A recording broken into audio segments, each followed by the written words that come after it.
Hello, everyone. I'm your host, Ibrahim Sani, and welcome to another episode of RHB Money Chat, where we provide you some of the top tips and insights on how to manage better your finances. Joining us this week is Mr.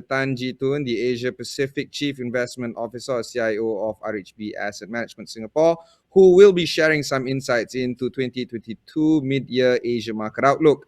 Welcome, Jee Toon, and thanks for joining us today. The MSCI Asia, ex-Japan, and MSCI China have dropped 15% to 20% year to date. Asia Pacific or APEC Central Bank is tightening its monetary policy to rein in on inflation led by the Fed. China is seen easing regulatory crackdown on internet platform by calling out to tech executives to discuss about the digital economy, while authorities vow to support job markets, lockdown affected sectors with economic-friendly policies. All this in an effort to regain investors' confidence and perhaps to spur consumer demand. China COVID-19 lockdown is still happening, but it is expected to ease by June this year, paving the way for greater economic recovery there as well. So to kick things off, Jee Toon, maybe we can start off with your views on Asia as well as ASEAN equities for the remainder of 2022. Are there any countries that you prefer more than the rest? Okay, thank you very much. Very happy to be here today. With regards to the questions, I think right now, I think the world is definitely concerned with the tightening liquidity, and obviously the interest rate hikes that is being implemented by the US is definitely causing a concern on the market. I think not only are we seeing interest rate hikes in the US, we are also seeing interest rate hikes being implemented by central bankers all over the world.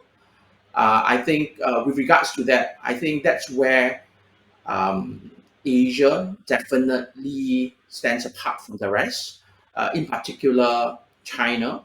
I think, like what you mentioned earlier, I think China is indeed loosening or easing its monetary policy. We have seen RR cuts, we have seen benchmark rate cuts happening this year.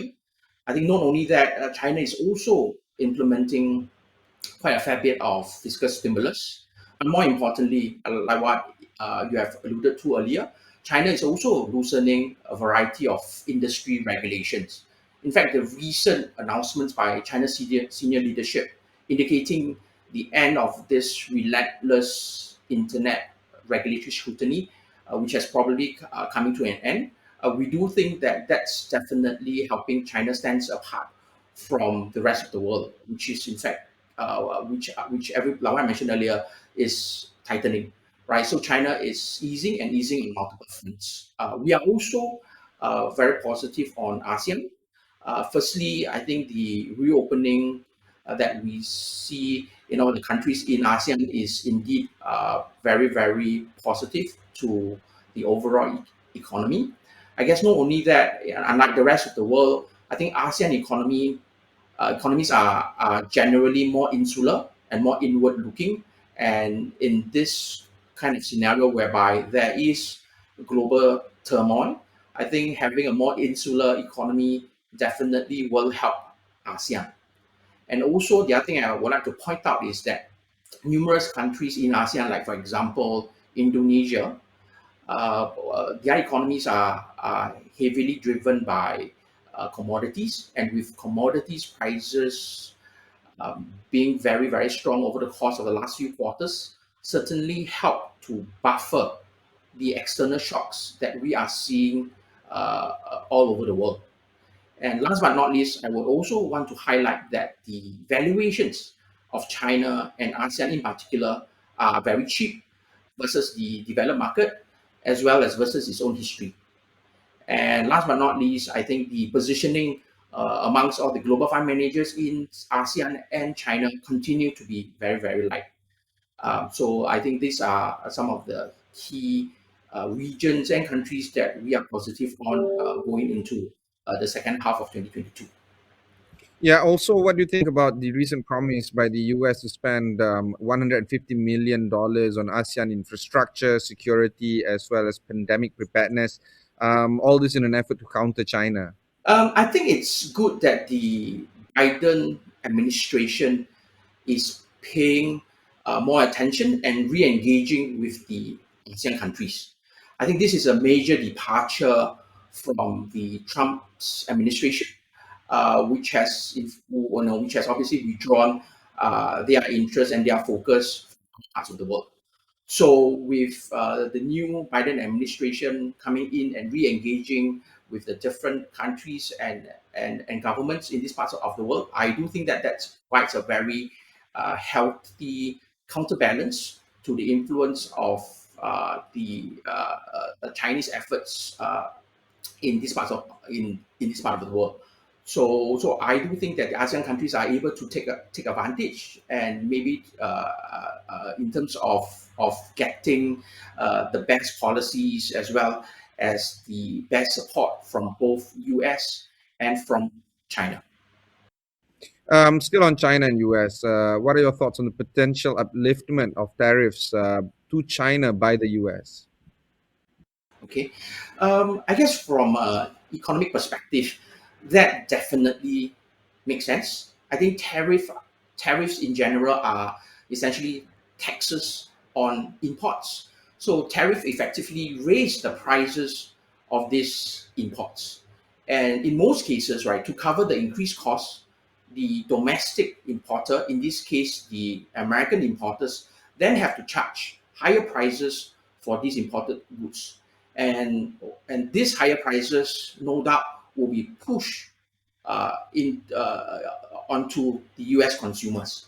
So I think with this current concerns over inflation, I think if we are able to abolish the tariff on the Chinese imported goods, I think it will do a lot for the inflation pressures that the U.S. consumers are seeing right now.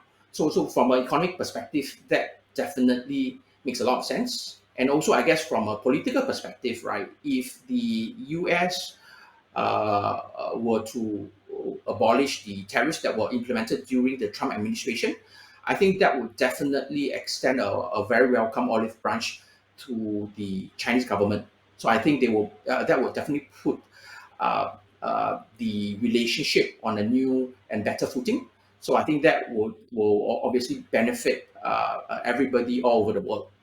And the other thing I also want to highlight is that despite the fact that the abolishment of tariff, which makes a lot of sense, nevertheless, I think this remains a political issue.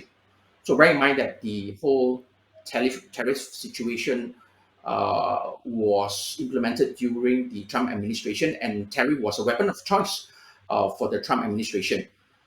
So for Biden to be able to abolish this whole tariff structure, I think it will involve quite a fair bit of political juggling on his part.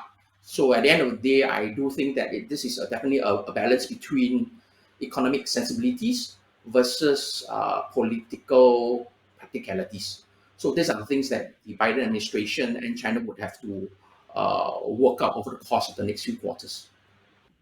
We want to ask you about the global interest rates. It's rising globally. Asia, China, are also doing it. Do you feel that Asia equities are poised for a reprice towards the second half of the year? Okay. I think from the pure financial perspective, definitely with interest rates rising, I think the discounted value of equities all over the world would have to be reduced, right? So the valuation in general will have to be reduced with the backdrop of global interest rate rising. However, I want to point out that Asian equities valuations, in fact, are not expensive, right? Versus other parts of the world, versus the developed market, versus US, and even versus its own history, right? I do think that expensive growth stocks, like for example, those companies that are having profitless growth, I think their valuation needs to be reassessed, right, in light of these rising interest rates. However, I think the bulk of the companies that are in China and in Asia do not fall into that category, and also more importantly, I do think that unlike the US, whereby they are facing quite a fair bit of inflation pressure, Asian economies in general, right? Despite the fact that even though obviously inflation is rising, it's not as severe as the inflation that we are seeing in the US, right? So inflation in Asia are in fact within historical norms. So Asian interest rates, right, may not rise as much as the levels that we are seeing in the US. The idea that I want to think about right now is on the China authorities have reiterated their support towards the economy numerous times, and tech crackdown is seen easing. Is this the light at the end of the tunnel for Chinese Hong Kong equities? What are your thoughts on the internet sector moving forward? Okay, I think that's a very good question and definitely very topical. I think the Chinese equities market, in particular, the Chinese internet stocks, have been under quite a fair bit of pressure over the course of the last 18 months or so. I think there have been quite a fair bit of regulatory scrutiny that is being shone on the Chinese internet sector over the course of the last few quarters. However, like what you mentioned earlier, we do think that there is probably light at the end of the tunnel. I think senior Chinese leadership have have come out and mentioned that they will show support to the Chinese internet sector. I think most notably, Vice Premier Liu He came out on the 18th of March 2022, just a few months back, and said that that the Chinese government would try to support the Chinese economy and would try to ease regulations on the Chinese internet sector. I do think that this is a very rare show of support from a very senior China leadership. And most importantly, this is the first time that in 18 months or so that we have seen such signs of support from Chinese senior leadership. So as such, I think from what the China leadership is saying, I do think that we are probably at the tail end of this Chinese internet regulatory scrutiny. And also, more importantly, from a fundamental perspective, I think the Chinese internet stocks are indeed very cheap at this point in time. A lot of them are trading at very deeply distressed valuation, and a lot of them are trading as though they have gone X growth, which we do not think should be the base case. So, however, I think Chinese economy is going through a bad patch right now with the whole zero COVID lockdown, as well as what we are seeing in the external environment with the political fallout from the Russia-Ukraine war, as well as the inflation pressures that we are seeing all over the world. However, we do think that the Chinese economy will weather these storms and will come up stronger at, on the other side. If you are watching us right now, this is Jee Toon. Joining me in this conversation is the Asia Pacific Chief Investment Officer at RHB Asset Management Singapore. If you have any other questions you would like, please leave your message at the comment box. Our financial experts will reply to you as soon as they can. Back to Jee Toon. There are some areas that I want to explore with you. What other sectors in the Asia Pac region that you like? Specifically as well, what do you think about the financial sector? Okay. Like I mentioned earlier, with the Russia-Ukraine war and the inflation pressures that we are seeing all over the world, our preference would be to have a sizable position in the energy and in the commodities and material sectors. I think these sectors will be in a good position to weather the inflationary environment that we have spoken about. And the other thing is also in terms of the financial sector. I think the financial sector should, in theory, benefit from the interest rate hikes that we should see uh, coming through over the course of the next few quarters. I think the other thing I do want to highlight is that the financial sector, in fact, is quite sensitive to the economic growth that's being experienced within the countries that they are operating in. So this is the only concern that we have. We need to be very watchful about the economic conditions that these financial stocks are operating in, because I think with the inflation pressures that we are seeing right now, certain countries may not be able to weather this kind of inflationary pressures relative to others. So, despite the fact that in theory, with higher interest rates due to higher inflation, financial sectors should tend to do quite well. However, we do need to pay attention to the countries that these stocks are operating in. Last but not least, the other sectors that we like would be the internet and the technology sector. We do think that these sectors are indeed long-term structural winners in this post-COVID world. I think the Chinese experience have also taught us that even in a lockdown scenario, I think the internet sector will tend to do quite well.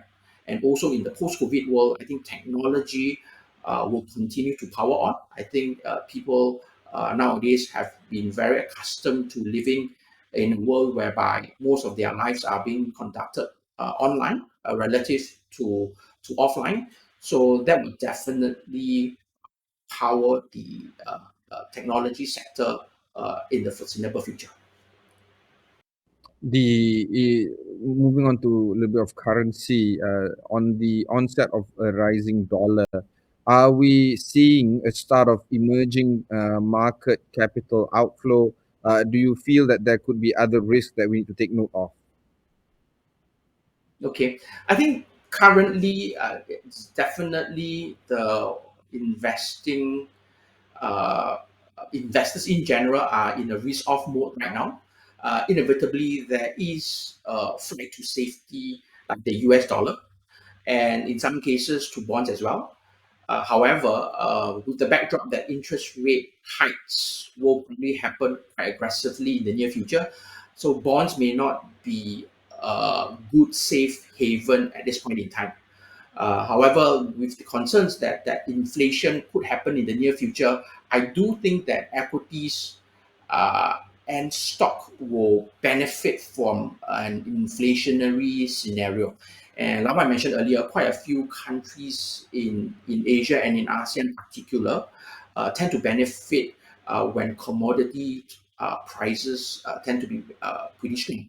So in that kind of scenario, we do think that those countries' currency will tend to be quite well protected, despite the fact that we are seeing a rising US dollar, right? So right now, in terms of outflow, I think the outflows are controllable for now, but we do need to watch out for currencies, in particular, for countries that are vulnerable. So that's something that we are very careful on right now. I think other risks that I think investors needs to be conscious of would be the geopolitical risk, right? So the Russia-Ukraine war is definitely something that everybody is worried about right now, and there is potential for the Russia-Ukraine war to escalate from its current situation. So that is something that I think investors all over the world are keeping their eyes on. And the other thing that we have to be wary about is also on the COVID resurgence. So right now, all over the world, we are experiencing reopening. So economies are restarting. I think travel is also happening as we speak. So it's important for us to watch out for any signs of COVID resurgence or any forms of COVID mutations, right? So this is something that I think we have to keep at the back of our mind, despite the fact that I think the whole world is reopening at this point in time. And the other thing that we need to be watchful of is obviously inflation. So right now in Asia, I think inflation, like I mentioned earlier, is indeed rising, but it's still within historical norms. I think the base case for a lot of investors is we are able to avoid a hard landing in the US. I think, however, this is something that we have to continue to monitor in case there's any policy errors on the part of the US Central Bank in terms of them hiking too fast and too high in a very short period of time. So these are some of the key risks that we are keeping our eyes on at this point in time. Now, moving on towards mood on ESG, because of the recent challenges the world is facing, both economic and political related, do you feel that the focus towards ESG is waning right now? Okay. In fact, on the contrary, I do think that the focus on ESG is in fact getting amplified. I think the humanitarian issues that we are seeing in Ukraine right now, I think definitely is causing people all over the world to sit up and take note of what is happening. And that's definitely putting the focus on the social or the humanitarian part of the ESG equation, right? So that's one.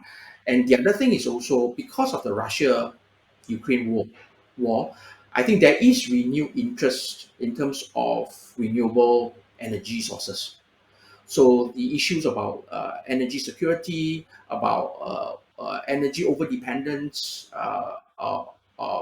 on Russia in terms of the European countries, definitely is putting focus on whether they could restart the whole renewable energy focus, right? So that's definitely giving further impetus on the ESG theme over the course of the next few years.